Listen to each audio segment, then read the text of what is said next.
morning, AHS, and welcome back to the HAWKS cast. I'm your host, Rayia Hawk, and today I am joined with Alison Butler. Today we are going to be talking about our favorite music videos and why they're our favorite, whether they have nice symbolism, meaning, or, just like it. Like them. Yeah.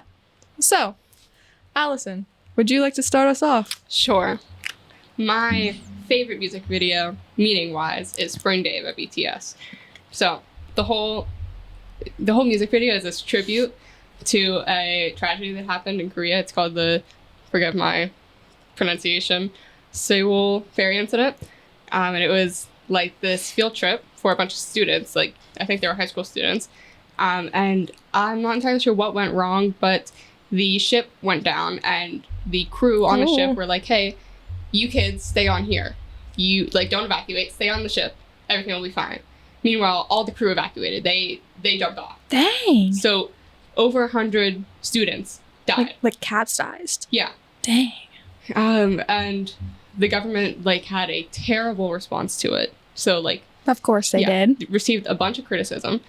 And there was just no actual hey, we are sorry. We didn't handle this the way it should have been handled, and it's our fault that these children died.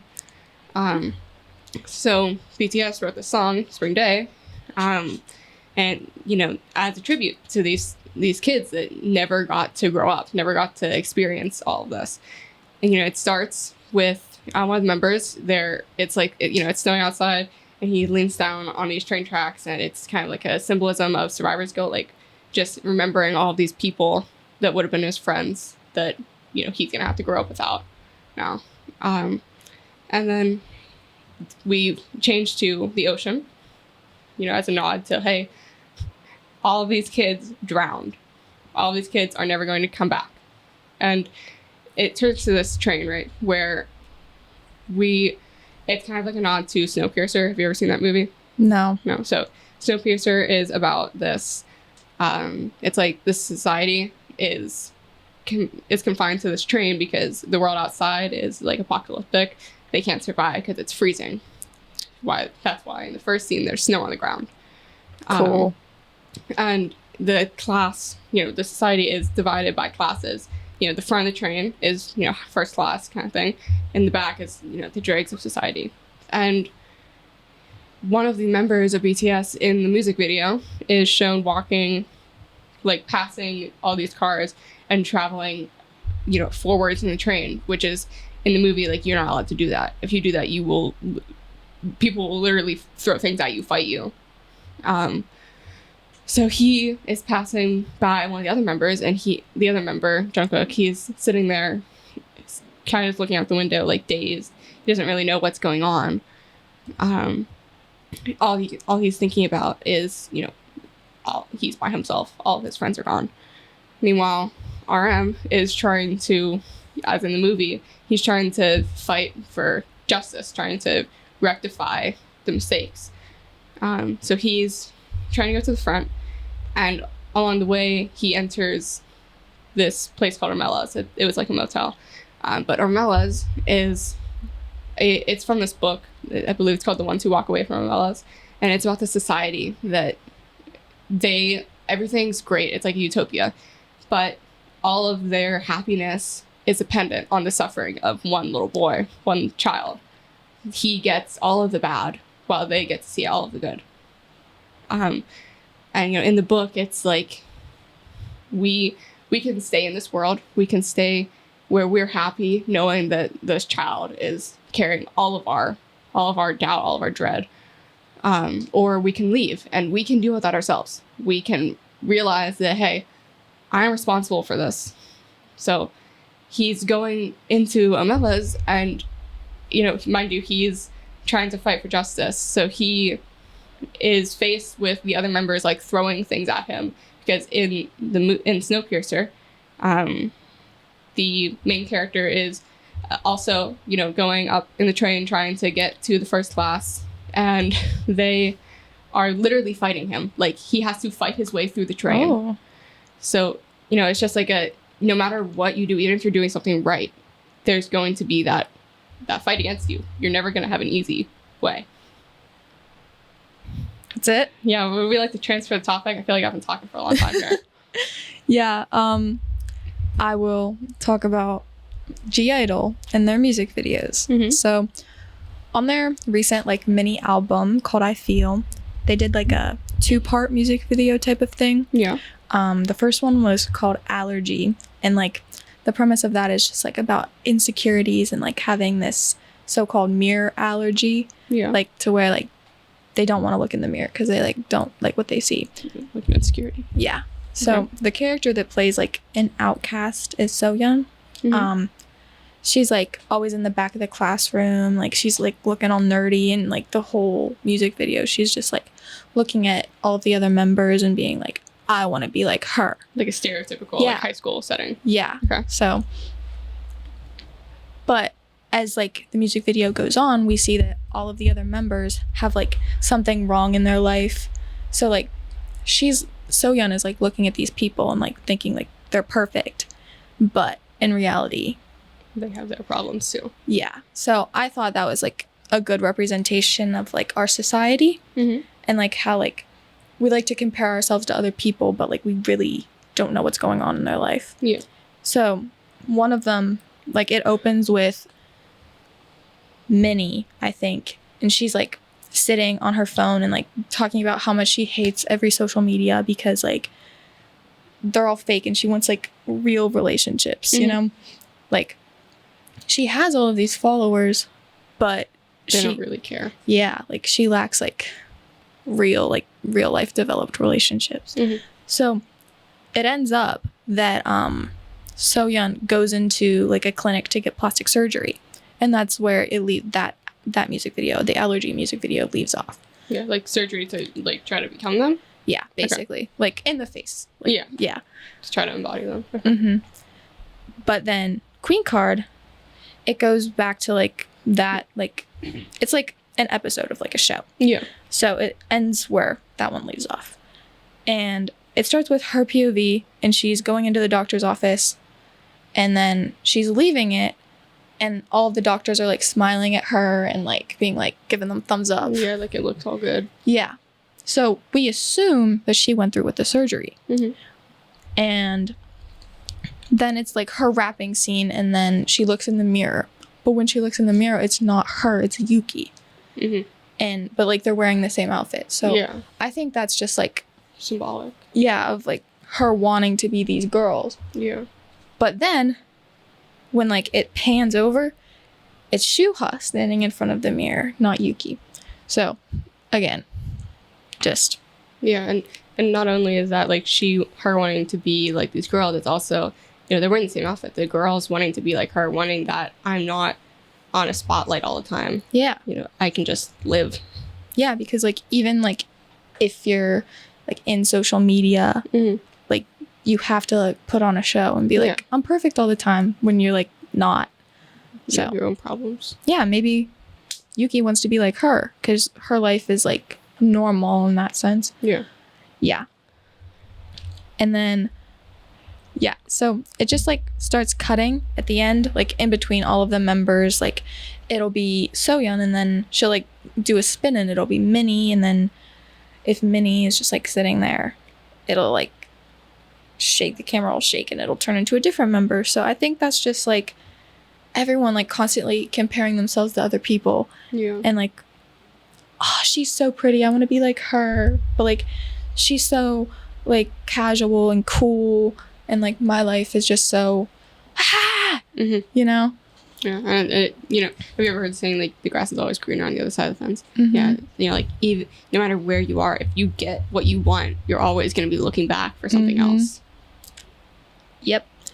But at the end, it's like this like crazy like cutting in between all of the girls dancing, and then like the surgeons dancing beside Soyeon getting the surgery. Mm-hmm. And it's like going in between like flashes of each one, and like the words are saying like thick or thin girl, queen card, because like throughout the thing, Shuha is like teaching them how to be a queen. Like you have to do all of this so you can like be a queen.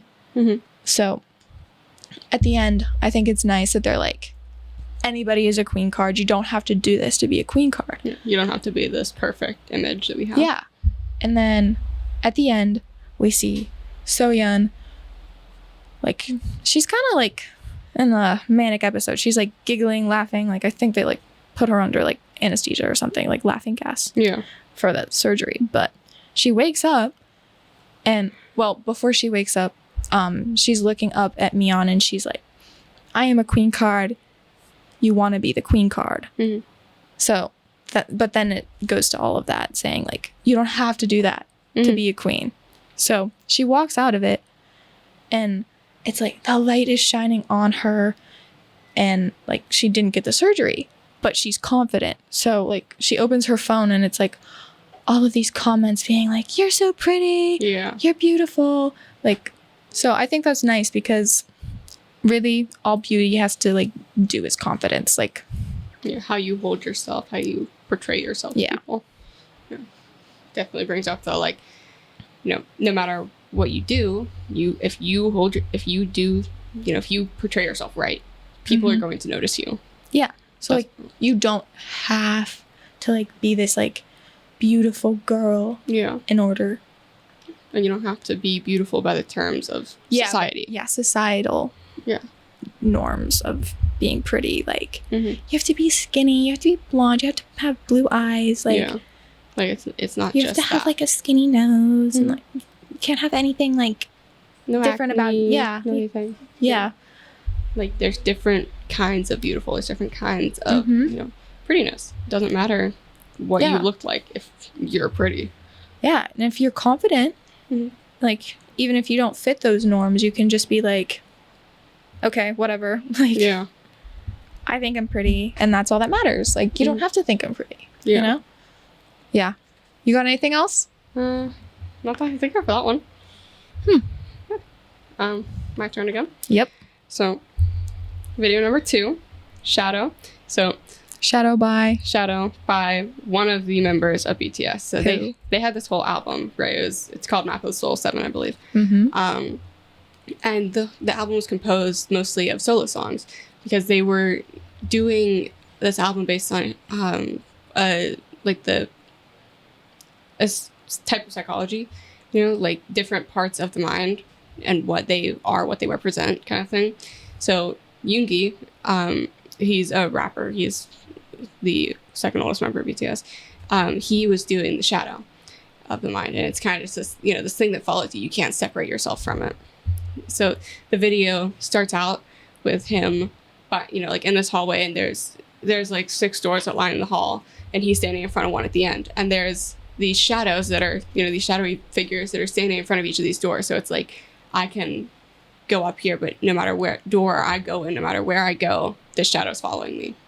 And he opens the video with him saying, like, I want to be a king, I want to be a rock star, I want to be on top. And, like, all of these big aspirations that he wants. And then as the video progresses, he says, like, these are what I wanted when I started, but now I have these things, and now I realize life was kind of better before I had this. Life was better before I had this spotlight. And it, you know, like he's on stage while he's singing this, and it's just a crowd of phones below him. Like he can't see faces. He just sees all these flashing lights. You know, there's no connection there. Yeah. He's saying that, like, one of the lyrics is like, I want to fly, but don't let me fly. Like I'm afraid of falling. Like if I get, like, I've gotten so high, but now if I mess up, it's such a long drop. Yeah. Like if you make one wrong move, you're like, your whole career is over with. Or even if you don't if someone just like lies about you. Yeah. Like it doesn't even have to be true. Yeah, like they can just be like, oh, like they did something bad. And then like everybody's just gonna jump and be like, yeah. Like, we don't like you anymore. And no one like fact checks all of these accusations against famous people. Yeah. It's like, oh yeah, that definitely happened. Someone said it did. Yeah. And like, then they like cancel culture, I think, is one of the most ridiculous things. Yeah. Like it can be okay sometimes if like it's actually true. Like if they have video evidence of it happening, like, but also like sometimes I see like people like being like, oh, they did something bad when they were like 15. Yeah. Like, okay. Like child. Yeah. He's a child? Yeah. Like, are you trying to tell me that you didn't make stupid mistakes when you were 15. Yeah, just because they're like in the spotlight now, like doesn't mean like they haven't like grown as a person since then. Like as you grow up, like everything about you changes. Yeah. You see you experience more things, you meet new people, you see different perspectives on life, and all of these things are going to combine to make a new person from you. Yeah. Like you are very rarely anywhere near the same person you were at 15. So like it blows my mind when people try to compare that. Yeah, it really does. Yeah, like can I find something of you that you did when you were 15? How did you feel? I was a very problematic person at 15. We know. We know. But anyway, he's at the end of the video, he's, you know, Yoongi, like the person is on stage. He's still singing. And then there's like another Yoongi in the crowd that is representative of his shadow, and the video turns into like a manic episode almost. Like it's flashing all the time, the lights are blinking, he like disappears, like edited, he like, you know, shifts all around, and it's just like very in your face, and he's saying like we can't separate you can't separate us, like we are the same person whether or not you accept it. We are the same person. And it's like the pitch in his voice is very like, you know, like it sounds like you're insane. And then at the, you know, he realizes it goes back to like normal Yoongi, and he's like, yeah, no, I know that we're the same person. I know that we can't get rid of it, but you know, it's very like psychological. The whole album is based on psychology. So he like comes to terms with this part of himself, and it definitely, you know, like it got me more into psychology. It got me more thinking about like what actually happens with our mind. Yeah, because all of the songs in the album are some part of the psyche. Like there's an ego, there's a persona. Like it is more like a pop culture deep delve, because we as, you know, teenagers, we don't want to sit and read a book on psychology. Yeah, like the terminology is just boring.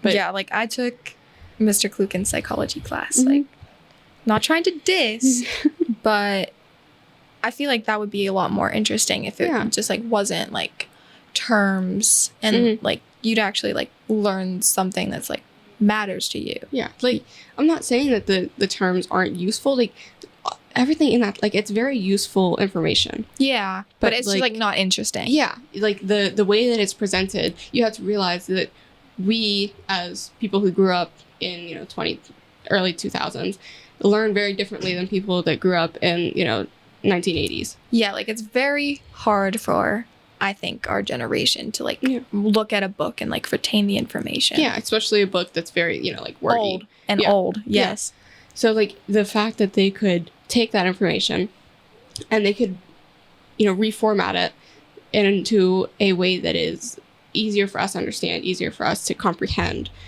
is just very impressive to me. And that they could make music videos out of it that aren't just, you know, them singing. It actually like is representative of what they're singing about.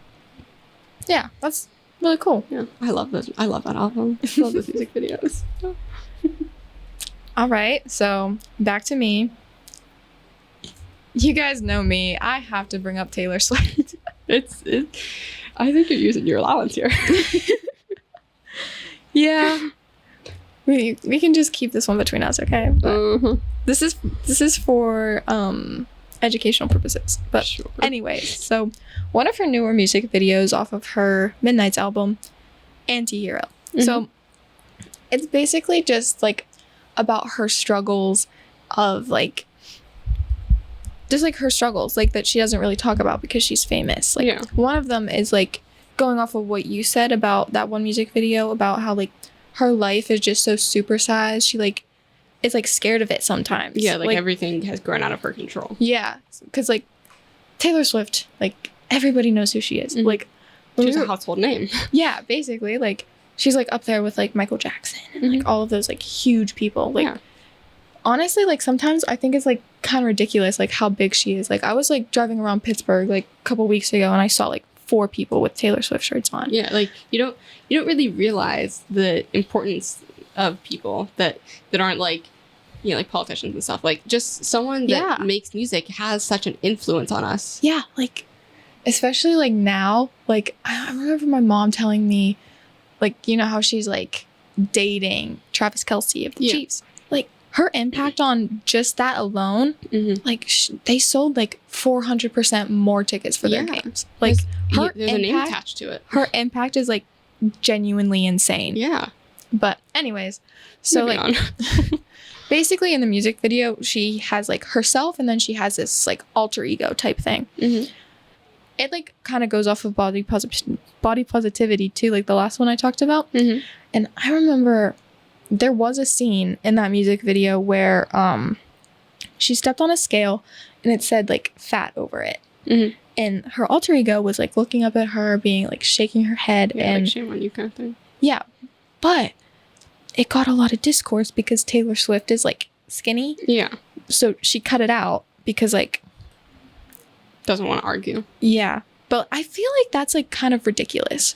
Like skinny people can have body issues too. Yeah. And like I feel like a lot of the reason that, you know, not the entire reason, but you know, a lot of eating disorders happen because people, even skinny people, like they just think they're too big, and people will make fun of them if they ever say that. So they don't talk about it. They just try to deal with it themselves, and it's unhealthy. And that's like a lot of like issues, like not even just like body issues, like mental health issues and like any type of like relationship issues. Like famous people just like don't want to talk about it because they're like, people will go at them saying like, my situation is worse than yours. Yeah. Like I don't remember where I saw this, but like I saw someone saying like, don't compare pain at one point. Yeah. And like it stuck with me because no matter to what degree of pain you're feeling, it doesn't matter that someone else is feeling more or less. It matters that you're both in pain. Yeah. Like I don't know why people are always like mine's worse. Yeah. Like are you proud of that? Yeah. And like why are you like trying to like undermine the other person's pain? Yeah. Like that's like wrong on so many levels. Yeah, like, and like as someone who's in pain, you shouldn't be like, oh, mine's more important than yours. You should be like I'm sorry, like what can I do to make it better? Yeah, like what can we like compromise to like try and help us both, instead of being like, I'm gonna bring you down more. Yeah, like you should support each other. Yeah. And that's a big problem in our society too. This is growing into problems in the 2020s because there's a lot of them. Yeah, like actually, and I like that that's portrayed in music because like it really wasn't like before this. I don't think like I never like heard any songs from like big artists or like music videos even like portraying these issues. Well, I think a lot of it is just because like I'm just take the example of like before the 2000s. There was more like pressure of like, I can't show any emotion kind of thing. Like I can't, I can't bring up any of this because it's not socially accepted. Yeah. So I do think that we have, as a society, have progressed to the point where we can admit to things, but still not enough that we can admit to it without being judged by everyone. Yeah. Like, and I don't see why everybody is like so quick to judge about like mental health, like your body, like anything like that. Like, why does it matter? Like anything about a person, they'll just be like, there's a problem with you. Like, you're different than me. So I'm going to be like, I don't like you. Yeah. Like, can we just agree to be nice to each other and not just like point out all of the flaws? Yeah. Like, everyone has their flaws. Why do we feel the need to pinpoint everyone's? Yeah. Okay. So there's one more thing I want to talk about though. So in Taylor Swift's Look What You Made Me Do music video, I think this podcast is kind of turning into like music videos reflecting societal issues. And one of the things I really liked in that music video was she's like sitting in this bathtub and it's like full of diamonds, and then there's like a $1 bill sitting in there. Yeah. And I don't know if you know the lore behind that, but basically she was in this like kind of scandal type thing where it was like this guy sexually assaulted her. No, did not.